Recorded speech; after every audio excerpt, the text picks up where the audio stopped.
Grandmaster Yoda wasn't always the greatest Jedi Master in the Order's history. Once, he was just a mysterious being belonging to an equally mysterious species. Yoda's origins remain one of the galaxy's undocumented secrets. Born in 896 BBY, he belonged to an ancient species that can't be found on any galactic record. Even the vast Jedi archives, which held mountains of databanks of knowledge, contain no information about his species nor his homeworld. They are publicly known only as Yoda's species. On top of that, Yoda himself never spoke of his background. What's even more mysterious is that the very few details that are known about them only provide more questions than answers. There are only 3 known things about their kind in canon stories. For one, they are exceedingly rare, with only 3 of them ever recorded in the galaxy. 2, all of them have incredibly long lifespans, with Yoda's spanning almost 1,000 years. What's most remarkable, however, is the last known fact about them. All are shown to have extraordinarily strong connections with the Force. As such, Yoda was born with this incredible gift. Naturally, this gift led him straight to the Jedi Order. Beyond these few details, however, the rest of Yoda's early years remain a mystery. At least, that is how the story is told in canon. That's why I've gone through Legends material, comic books, novels, and even magazines to give you a more detailed account of Yoda's young life. Learning the ways of the Force. According to Legends sources, Yoda always wanted to reach greater heights as a young being. One day, he and a human friend left their isolated homeworld on a simple starship, seeking adventure and a new life among the stars. But as they were traveling through space, their journey took a dangerous turn when their ship was struck by an asteroid. They sent a distress signal, but received no responses. Their support systems and supplies ran dangerously low after spending days drifting through space. Finally, their sensors found a nearby star system that was close enough for their ship's dwindling power. With nothing but a determination to survive, they powered up their crumbling ship before crash landing on a swampy planet. They weren't out of the woods yet. While they were no longer stranded in space, they were castaways on a strange planet with no means of getting off. But then, just when all hope seemed lost, they were discovered by a Hysalrian, a massive sentient serpentine. Not only would he save their lives, he would also change their fates. He introduced himself as Nakata Del Gormo, a Jedi Master. Upon rescuing the pair, he sensed the Force flowing through both of them. This was a revelation to both Yoda and his human companion, who were both unaware of their latent gifts. Therefore, Master Del Gormo took them as his apprentices, training them in the ways of the Jedi right there on that remote world. Eventually, a Republic starship finally detected their old distress signal. It arrived just in time for their training with Master Del Gormo to be completed. With that, they bid their master farewell and made their way to Coruscant. There, Yoda continued training at the Jedi Temple, where he impressed the Masters with his natural ability and deep connection to the Force. What follows next is strictly canon material. That said, whether you follow the canon stories or the tales from Legends, one fact remains constant. Yoda's rise through the Jedi ranks was astonishing. His connection to the Force and wisdom grew with each passing decade in the Order. At 100 years old, he began training Padawan learners, starting a teaching legacy that would span 8 centuries. Over his lifetime, it is believed that he has trained over 20,000 Jedi, a feat no other master in history has ever achieved. As centuries passed, he produced generation after generation of exceptional Jedi Knights. Incidentally, he trained many of these students during an age known for prosperity and peace. Keeping the peace. During the High Republic era, roughly 500 to 100 BBY, Yoda had already become a living legend and had earned a seat on the Jedi High Council. Best of all, he had ascended to the rank of Grand Master, the ultimate recognition that he stood taller among the most powerful and wise Jedi. And while the High Republic era was known for being a golden age of peace and expansion, there were still conflicts scattered across the galaxy. Many of these conflicts would be ended by Yoda himself. In 382 BBY, Yoda played a crucial role in ending a deadly battle with the Path of the Open Hand. They were a fanatical cult that despised the Jedi and sought to destroy anyone who used the Force.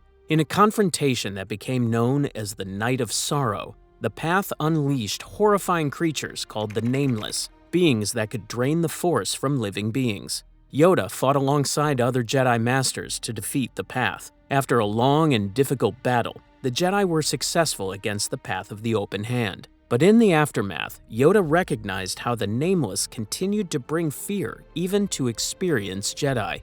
Therefore, Yoda ordered that all knowledge of these creatures be kept secret, hidden even from the Jedi archives. He believed that fear of the Nameless would only weaken the Order. Fear, after all, leads to the dark side. This choice, born from protective instinct, meant future generations of Jedi would remain unaware of this terrifying creature. Unfortunately, it also meant they had no knowledge of this looming threat and how to overcome it should it return. 149 years later, Yoda felt the Force push him towards a different path. He felt that the Force was calling him to directly mentor young Padawans in the field. In response, he took a sabbatical from the Jedi Council. Instead of leading at the Jedi Grand Temple on Coruscant, he chose to serve aboard the Padawan academic cruiser Starhopper. As he would later realize, this wasn't the only reason the Force urged him to leave the temple, because the very year Yoda joined the Starhopper, disaster struck. The great hyperspace disaster sent massive debris chunks hurtling through hyperspace at light speed, threatening to obliterate entire star systems. When the Trimont system faced annihilation from incoming debris, the Starhopper was the only Jedi vessel close enough to respond. Yoda and a fellow master stayed aboard their ship, using the Force to deflect the largest chunks of wreckage in space. The Padawans rushed down to Trimont 4's surface in rescue shuttles. Unfortunately, the disaster attracted vultures. Anarchic raiders called the Nile arrived to exploit the chaos. The Padawans, unaware of the Nile's underlying motives, sought their help. They urged the new arrivals to use their ships to evacuate civilians. Instead, the raiders attacked, and the Padawans found themselves battling these dangerous marauders on the ground to protect the innocent. When the fighting intensified, Yoda personally intervened. In one dramatic moment, he leapt in front of a massive plasma projectile, slicing it apart mid-air with his lightsaber to save his students. During the battle, a local Force-sensitive girl named Zeen Morala revealed her abilities by helping the Jedi. But her friend, a young boy named Crix Camarat, was captured by the Nile. Against his students' protests, Yoda boarded the Nile ship alone to rescue the boy. However, he discovered something else inside, a strange, glowing purple artifact. He thought nothing of this artifact and proceeded with the rescue. He would later find out that this artifact was much more dangerous than it looked, and that he should have taken it from the Nile when he had the chance. The rescue would go sideways when Crix, feeling betrayed by Zeen's alliance with the Jedi, alerted the Nile to Yoda's presence. Yoda escaped with the help of an unlikely ally, Zeen's pet Cham Cham, who devoured several Nile limbs during the scuffle. Sadly, Crix got left behind, with Yoda realizing the young boy did not want to be rescued in the first place. Following these events, Yoda attended the dedication of Starlight Beacon, a massive Jedi space station meant to be a symbol of hope in the Outer Rim. But he wasn't ready to return to the Council yet. His mission with the Padawans wasn't finished. The Force still had plans for him. Then, 2 years after joining the Starhopper, an event happened that became one of the greatest mysteries of Yoda's life. After a battle in the Bright Jewel system, the Starhopper crew received a distress signal from the junk moon Quanxi. There, they discovered a Nile base, and Yoda encountered the man named Elder Tromac, someone he had met decades earlier during the Path of the Open Hand conflict. Tromac, once a member of the Path, now hated the Nile for imprisoning him. He revealed that the Nile were seeking the second half of the mysterious artifact, the same type Yoda had seen on Marchion Ro's ship. He also revealed the true purpose of these artifacts. They were control rods used to control the Nameless. What's worse, they already held one half of it. Realizing the chaos that could be unleashed should both rods reunite, Tromac begged Yoda to help him prevent the Nile from acquiring it. He also insisted on absolute secrecy, refusing to even let the Master bring a comlink. Agreeing that the Nile can't be allowed to hold such power, Yoda departed with Tromac for the planet Vrant Tarnum, where the second half was hidden. Yoda sent the final message to his fellow Jedi, explicitly ordering them not to follow him. This would be an ominous indication of what would follow. Just as Yoda and Tromak were approaching the planet, their shuttle was shot down. The Nile ambushed them and seized the artifact fragment. Their mission had failed, and the Nile acquired the second half of the Nameless control rod. To make matters even worse, Grandmaster Yoda suddenly went missing. With no word or signs of him, Yoda's name was added to the list of Jedi presumed dead. His absence devastated those who knew him, and the galaxy felt his absence strongly in the impending battle. Then, in 230 BBY, a battle on Corellia occurred simultaneously with the fall of Starlight Beacon. As Masters Kantam Sai and Comac Vetus fought overwhelming Nile forces on Coronet City, a hooded figure suddenly appeared. Using the Force, this mysterious Jedi halted a massive stolen starship the Nile were launching. Victory was won, all thanks to this mysterious figure, who appeared at the last minute from out of nowhere. Then, when he lowered his hood, he revealed himself as the missing Grand Master. Yoda had returned, and he wasn't alone. With him was Aslan Rel, a former Jedi who had survived the Night of Sorrow a century earlier. Though Rel had descended into madness studying the Nameless, Yoda brought him along for his crucial knowledge about defeating these creatures. What exactly happened during Yoda's lost year remains a mystery, and not even he offered any explanation for his sudden year-long absence. Resurgence of the Sith. For decades to come, Yoda continued to train Jedi younglings, and among all of Yoda's students, few would affect his life and the galaxy's fate more than Count Dooku of Sereno. Born into nobility around 102 BBY, the young Force-sensitive Dooku was brought to the Jedi Temple as an infant to learn the ways of the Jedi. Eventually, Dooku became Yoda's Padawan. Under the Grand Master's direct tutelage, he grew into one of the Order's most skilled members. Yoda found Dooku to be brilliant, charismatic, and incredibly strong in the Force, but also proud and headstrong. These traits made him a powerful Jedi, but they also were the very seeds of his eventual downfall. As time passed, Dooku eventually became a Jedi Master himself. He took on Qui-Gon Jinn as his Padawan and earned great respect within the Order. But over the decades, he grew disillusioned with the Republic's corruption and the Jedi's role as its indifferent servants. Then, Dooku made a decision that shocked everyone. He left the Jedi Order. The scene of his departure was heartbreaking. As Dooku left the Order to reclaim his title as Count of Sereno, Yoda looked on as he hoped he would one day return to the Order. While heartbroken, Yoda had to go on as Master of the Order. Around 40 BBY, Yoda embarked on a hidden mission that would become known as his Secret War. While on Botor with Qui-Gon Jinn and Obi-Wan Kenobi, he felt a distant call through the Force. Following this mysterious pull, Yoda traveled alone to the fog-shrouded world of Vagadar Prime. Child warriors attacked him the moment he landed. Yoda defended himself carefully, then surrendered peacefully to show he meant no harm. The children realized he must have heard their sky scream, a force-powered cry for help that only someone with incredible power could perceive across the stars. In their settlement called Mucktown, Yoda discovered a tragic truth. Vagadar Prime's people once lived in harmony near the Blue Mountains, towering peaks of living stone that channeled the Force. But greed for the mountain's power sparked a devastating war that destroyed all but one peak. The survivors split into two warring tribes, the Mud Dwellers and the Rock Hawkers. Now, only children remained. Their parents had vanished years ago while searching for peace. The Rock Hawkers challenged Yoda to find the heart of the mountain, deep within dangerous caverns. Venturing inside, he discovered the missing parents living as hermits, consumed by shame for abandoning their children to endless war. Deeper still, Yoda met Garrow,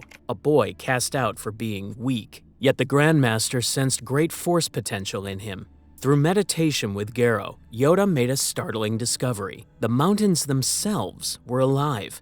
Ancient giants of living stone driven underground long ago. When Garrow revealed this secret to his tribe, they used the dark side to awaken the great mountain in anger. The colossal being rose from the earth, ready to destroy everything in its rage. Yoda stood alone against the Titan, holding back its fury with the Force. His resistance bought time for the Mud Dwellers to awaken other stone giants through prayer. Together, they subdued the enraged mountain. As young Garro charged forward to continue the battle, Yoda implored him to let go of his hate. Faced with the Jedi's compassion, Garro dropped his weapon. The war was over. Parents reunited with their children. Some families chose to leave Vagadar Prime entirely, seeking new lives among the stars. Yoda departed quietly, choosing not to reveal certain truths about the dark side's role in the conflict. Unfortunately, the nature of the dark side wouldn't remain hidden for long. By 32 BBY, the Galactic Republic was entering its final twilight. At roughly 864 years old, Yoda sat as the sole Grandmaster of the Jedi Order, the oldest and wisest member of the High Council. When the Trade Federation blockaded and then invaded the peaceful planet of Naboo, it set in motion events that would destroy the very order Yoda spent centuries protecting. In hopes of gathering more information, the Council sent Qui-Gon Jinn and Obi-Wan Kenobi to investigate, and they returned with shocking news. Qui-Gon had encountered a mysterious dark warrior wielding a red lightsaber, clear evidence that the Sith had returned after 1,000 years of supposed extinction. But that wasn't the only shocking thing Qui-Gon brought with him. He had also presented to the Council a 9-year-old, a former slave from Tatooine, Anakin Skywalker. Even more controversial was Qui-Gon's reasoning for bringing the boy. He believed he was the chosen one of ancient prophecy, the one who could bring balance to the Force. When the Council tested young Anakin, they found his Force potential was off the charts. His midichlorian count was higher than any Jedi ever recorded, even higher than that of Grandmaster Yoda. But aside from potential, Yoda sensed something else in the boy: deep fear, anger, and dangerous attachment.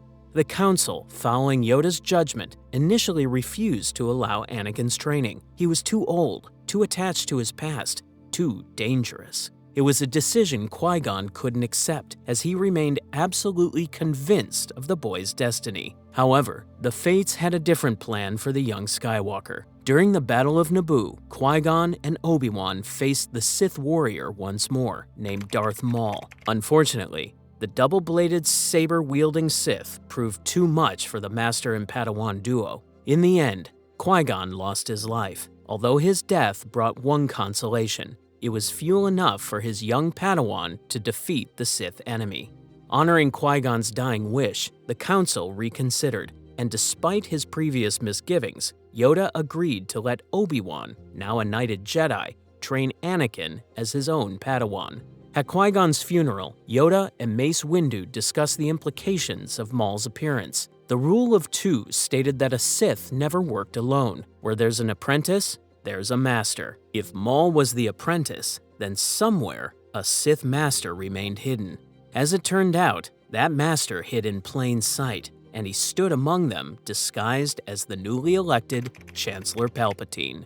In the decade following the Battle of Naboo, the Republic began to fracture. By 22 BBY, Count Dooku had created a separatist movement and rallied multiple star systems against the Republic. Yoda watched in horror, as the student he had hoped might one day return to the light had become an enemy of the Republic. Worse than that, Dooku had completely fallen to the dark side of the Force. Adopting the moniker Darth Tyrannus, Dooku had succeeded Darth Maul as Sidious's new apprentice. More troubling still, the Jedi's ability to see the future was failing. In private, Yoda admitted to Mace Windu that their connection to the Force had diminished. The dark side clouded everything, but revealing this weakness to the Senate would only embolden their enemies. The Jedi carried this terrible secret as the crisis turned to war. The Separatist crisis exploded when Obi-Wan, investigating an assassination attempt on Senator Padme Amidala, discovered two shocking revelations. On Kamino, a massive clone army had been secretly commissioned for the Republic. Then, on Geonosis, Count Dooku commanded a vast droid army ready to wage war against the Republic. With conflict inevitable, Chancellor Palpatine was granted emergency powers and authorized the use of the clone army. The Senate made this choice to protect the Republic. Little did they know, this was the first step towards its doom.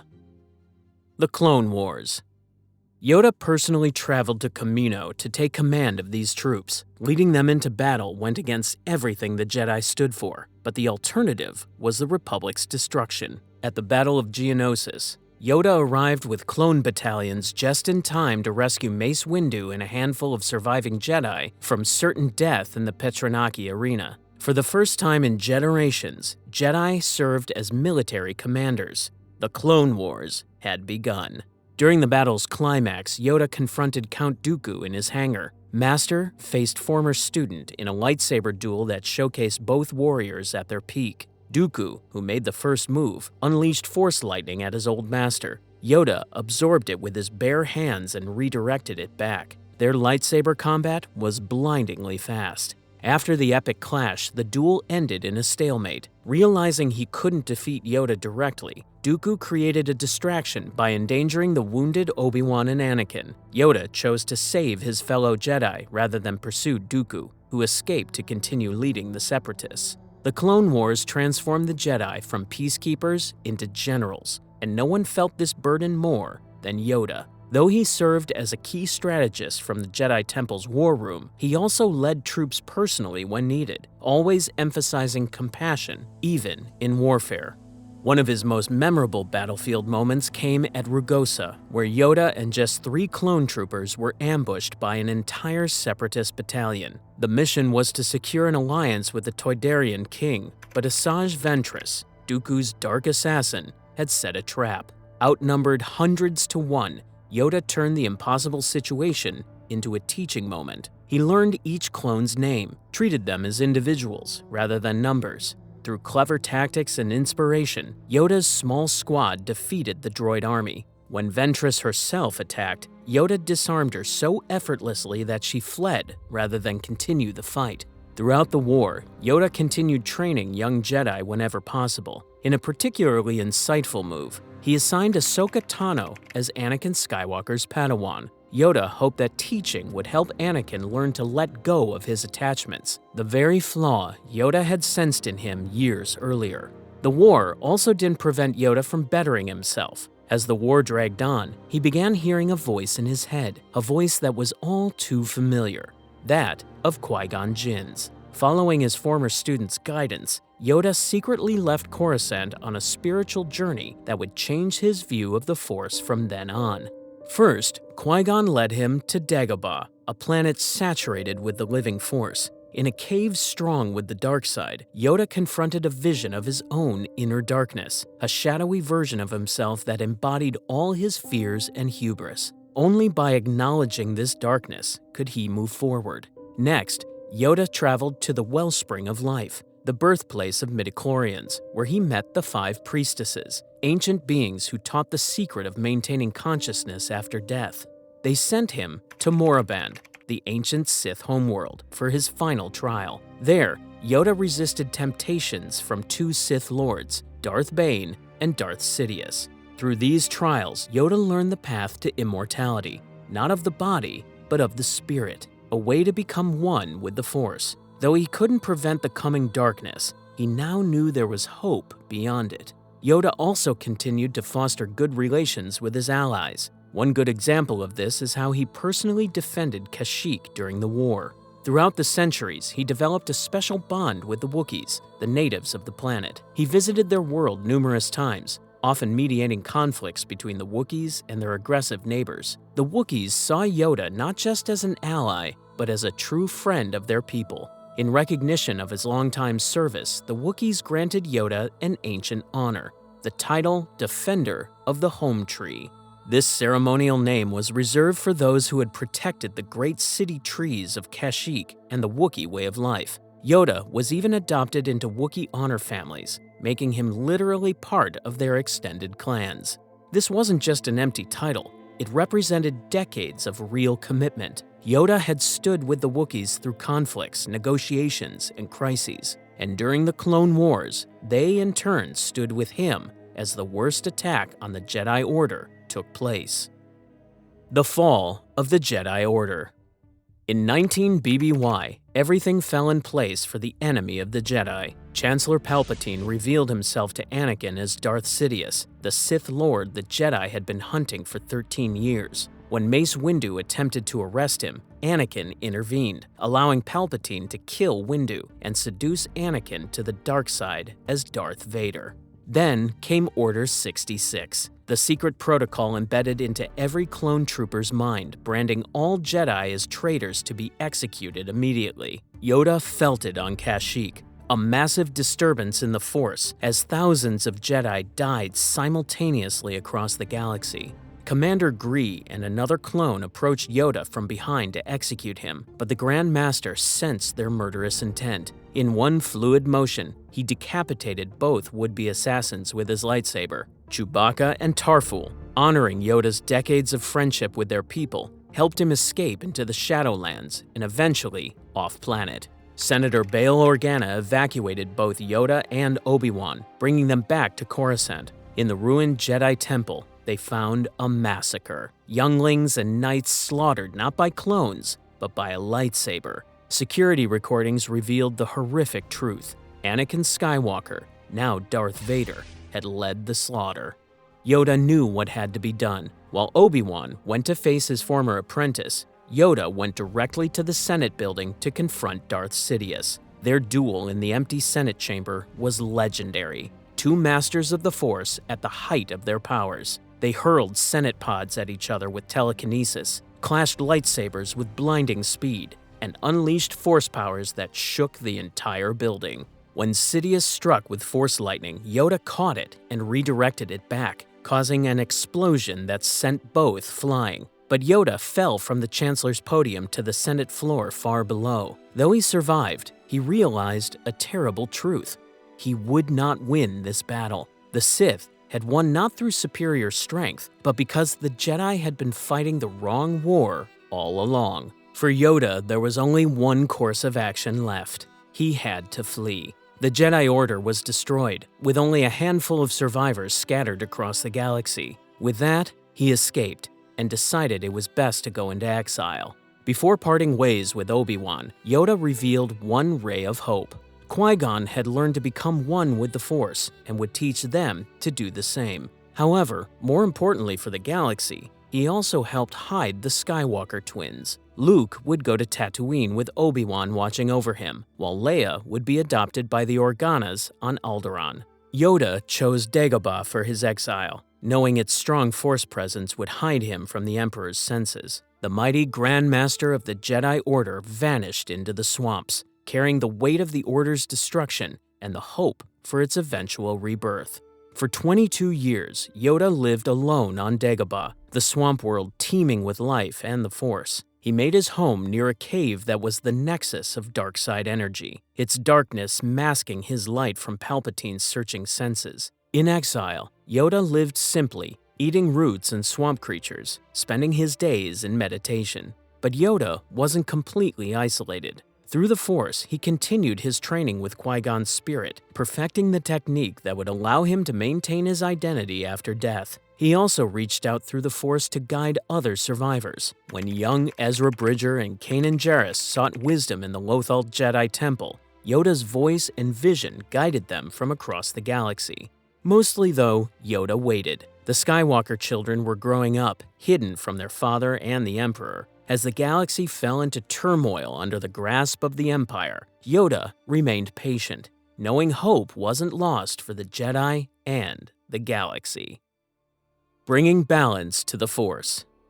In 3 ABY, Hope arrived on Dagobah in the form of Luke Skywalker. Following a vision from Obi-Wan's ghost, Luke came seeking the great warrior Yoda, but the ancient master had one more test to give. Pretending to be a crazy swamp hermit, Yoda poked through Luke's supplies, stole his food, and acted completely oblivious to Luke's urgent mission.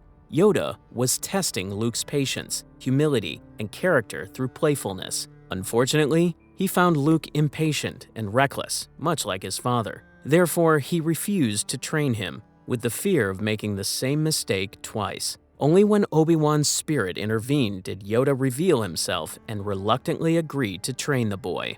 Yoda's training pushed Luke physically and spiritually. He trained him to focus under tough situations. In a demonstration of power, the ancient master levitated Luke's sunken X-Wing from the swamp with the Force, showing Luke that size meant nothing compared to belief. Yoda also sent Luke to confront his deepest fears. He sent him into the nearby dark side cave without weapons. Inside, Luke faced a vision of Darth Vader, only to see his own face beneath the mask, a warning about the darkness he carried within himself. But Luke's training was cut short when he received visions of his friends suffering in Cloud City, despite Yoda and Obi-Wan begging him to stay, warning that it was a trap.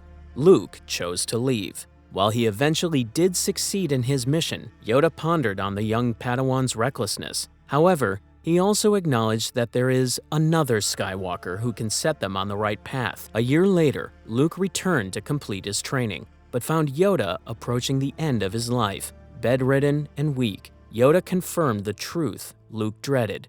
Darth Vader was indeed his father. But he also told Luke that he must confront Vader again. Only by facing the Sith could he become a true Jedi Knight. With his final breaths, Yoda made another revelation.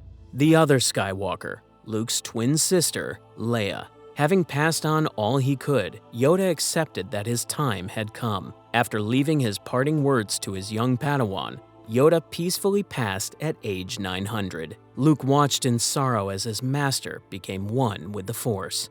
The last of the old Jedi Order was gone, but not truly dead. Yoda had achieved what no Sith ever could: immortality through the light side of the Force. True to his training, Yoda retained his consciousness after death. At the celebration on Endor after the Empire's defeat, Luke saw the spirits of Yoda, Obi-Wan, and his redeemed father Anakin watching over him, the old generation blessing the new. As impactful as Yoda was to the Jedi Order, so too was Darth Bane to the Order of the Sith, the author of the Rule of Two. Be sure to check out his story next.